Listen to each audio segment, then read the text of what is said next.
Mirë se vini në kanalin ton, mos harroni të bëni subscribe dhe të klikoni si përzdiles për të marrë njoftimet më të reja.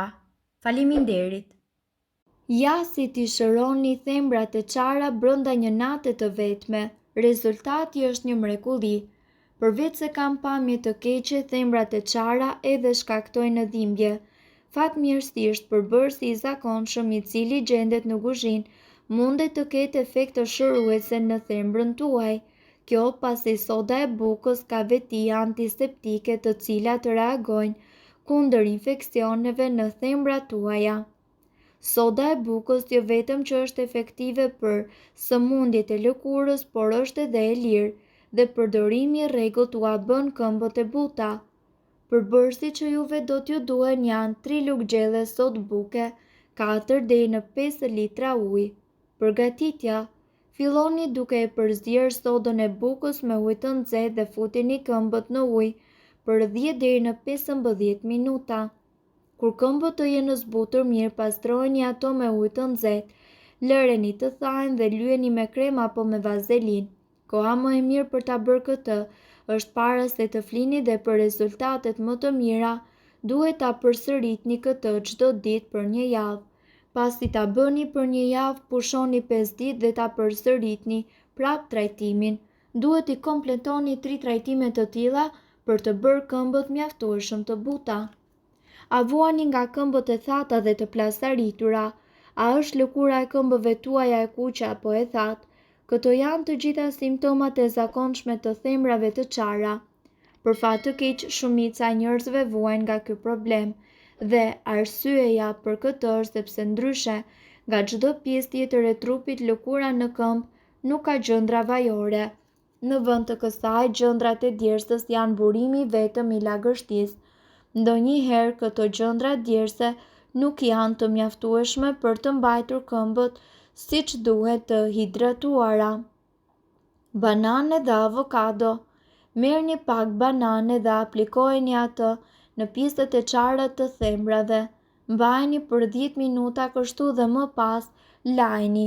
Mund të krijoni gjithashtu një maskë për këmbët në shtëpi duke përdorur banane dhe avokado. Merrni një banane dhe një gjysmë avokado dhe e përzieni bashkë. Aplikojeni përzierjen kremoze në thembra. Duke qenë se avokado është e pasur me një sër vajrash bimor, vitamina dhe yndyrra të rëndësishme, përzierja do t'ju ndihmojë që të trajtoni thembrat e qara. Vazelinë dhe lëng limoni. Lani dhe thani thembrat. Pasi ju të keni pastruar të gjitha papastërtitë, mbajini këmbët në ujë të ngrohtë për rreth 15 deri në 20 minuta. Shpëlajeni dhe thajini. Përzini pak vazelinë me lëng limoni. Aplikojeni ngadalë këtë përzierje në thembra dhe në pjesët e tjera të qara të këmbëve derisa lëkura ta përthith. Aplikojeni përpara se të flini dhe mbani veshur një palë çorape të lehta, duke qenë se këto të fundit ndihmojnë në ruajtjen e nxehtësisë së trupit dhe kështu rritet efekti i përzierjes. Sodë buke. Merrni 3 lugë gjelle sodë buke dhe 4 deri në 5 litra ujë. Përgatitja: filloni duke e përzierë sodën e bukës me ujë të nxehtë dhe futeni këmbët për 10 deri në 15 minuta. Kur këmbët tuaja të jenë zbutur mirë, ju duhet që t'i pastroni ato me ujë të nxehtë, lëreni të thajnë dhe më pas lyeni ato me krem apo me vazelinë. Koha më e mirë për ta bërë këtë është koha para se të flini dhe rezultatet më të mira duhet që ta përsërisni këtë çdo ditë për plot një javë. Mirë, po cilët janë faktorët që çojnë në çarjen e thembrave të këmbëve? Nëse shihni që thembrat tuaja janë qarë, mos u surprizoni sepse ka shumë faktorë që i shkaktojnë. Ne këtu do t'ju tregojmë se cilët janë disa nga faktorët që i shkaktojnë thembrat e qara. Së pari, kemi të bëjmë me kilet e tepërta.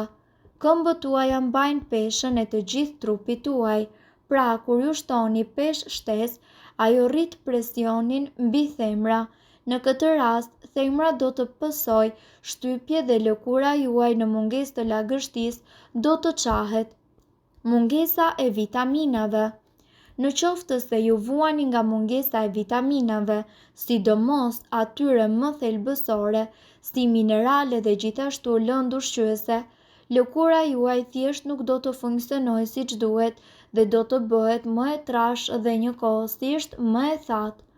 Këpucët e gabuara. Këpucët e hapura në pjesën e pasme si sandalet për shembull, zakonisht lejojnë dhjamin nën thembra të zgjerohet anash dhe të rrisë shanset e çarjes së thembrave. Menopauza.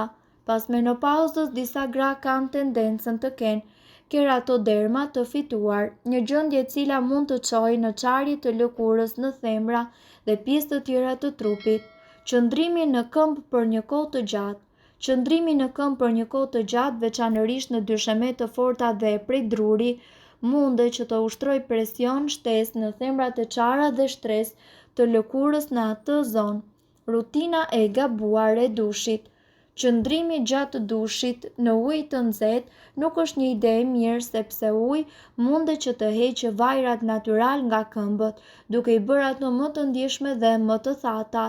Përveç kësaj, shampo dhe sapunët dëmtojnë gjithashtu pengesën natyrore të lëkurës. Nga ana tjetër ju mundet që të përdorni edhe maskën me vaj ulliri dhe mjalt. Duke filluar që nga vështirësitë në ecje, dhimbja në këmbë dhe aspekti estetik, sidomos gjatë verës, janë ndër arsyet se përse ne duhet i trajtojmë pikërisht problemet e thembrave të çara. Eliminimi i plotë i tyre gjithashtu shpesh është një problem e vete. Në këtë rast juve ju duhet një ndihmë specializuar nga një mjek dermatolog apo edhe nga estetistja juaj. Gjithsesi, para se të arrini aty, provoni një kurë shumë efikase dhe natyrale. Të gjithë mund ta përgatisni dhe ta përdorni, pasi përbërësit me siguri i keni në shtëpi. Vetit të zbutëse të vajt, ulliri dhe mjaltit janë shumë të njohura, ndaj përfitoni tashmë prej tyre. Çfarë ju duhet? Një limon, ujë, një grusht orizi i bluar, të cilin mund ta bluani disa minuta në mikser, 3 lugë gjelle mjalt, 1 lugë gjelle vaj ulliri dhe uthull molle. Përgatitja. Si fillim zhysni këmbët në ujë të ngrohtë me limon, në mënyrë që t'i pastroni ato tërësisht nga lëkura e vdekur. Mbajini në atë mënyrë për rreth 30 minuta derisa lëkura juaj të fillojë të zbutet dhe të pastrohet vetë. Më pas përzieni pluhurin e bluar të orizit bashkë me mjaltin dhe pak uthull molle derisa të formohet pasta, me të cilën ju do të fërkoni këmbët. Në fund mos harroni të shtoni edhe 1 lugë gjelle vaj ulliri. Merrni pak në duar dhe filloni të bëni masazh në pjesën problematikën tuajën. Në këtë pikë mund të përdorni dhe një gur pastrues për këmbët, teksa i lyeni ato me këtë pastë. Bëheni këtë për disa minuta me radhë dhe më pas shpëlajini këmbët dhe lëreni në ujë të vakët për 10 minuta të tjera. Më pas nxirrini nga uji, thajini me kujdes dhe lyeni me vaj ulliri. Sipër mbështillni gjithashtu një qese plastike. Mund të përdorni qese plastike kuzhine dhe futeni sërish në ujë të ngrohtë për 20 minuta. Dhe më pas hiqeni këmbët nga uji bashkë me qeset dhe lyeni përsëri këmbët me vaj ulliri. Bëheni këtë të paktën një herë në javë dhe do të përfitoni thembra të buta në shumë pak kohë. Gjithashtu lyeni këmbët me vaj ulliri sa herë që të dilni nga dushi dhe çdo darkë kur shtriheni për të fjetur. Mirë po duhet të dini se këto informacione nuk kanë për qëllim të zëvendësojnë ilaçet e përshkruara nga mjeku. Para se të përdorni këto receta të mjekësisë alternative, ne ju sugjerojmë që të këshilloheni më parë me mjekun tuaj. Nëse ndonjë prej këtyre përbërësve ju shkakton alergji, e mira është që të mos i përdorni këto receta të mjekësisë alternative. Nëse doni të dëgjoni videot tona që ne postojmë çdo ditë, kliko subscribe. Ju ftojmë gjithashtu të bëni like në video tona nëse i keni dëgjuar dhe pëlqyer ato. Faleminderit që e pat videon ton. Shpërndajeni këtë video në profilin tuaj në mënyrë që të informohen edhe shokët tuaj. Faleminderit.